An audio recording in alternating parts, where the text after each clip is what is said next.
निवडणुकीमध्ये रवींद्र चव्हाणजी असतील, आमचे पूर्व अध्यक्ष चंद्रशेखर बावनकुळेजी असतील आणि आमचे मंत्रिमंडळातले सहकारी असतील, या सगळ्यांनी खूप मेहनत केली, अतिशय चांगलं कोऑर्डिनेशन केलं.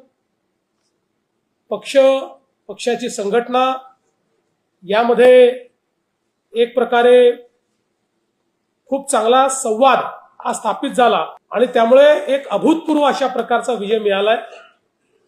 आणि विशेषतः 2017 पेक्षाही मोठा विजय हा आम्हाला या ठिकाणी मिळालेला आहे. मला असं वाटतं की गेल्या 20-25 वर्षाच्या महाराष्ट्राच्या इतिहासामध्ये इतका मोठा विजय कोणालाच मिळालेला नाही जो आज आम्हाला भाजप आणि महायुतीला मिळालेला आहे. आणि म्हणून मी नागरिकांचे खूप आभार मानतो.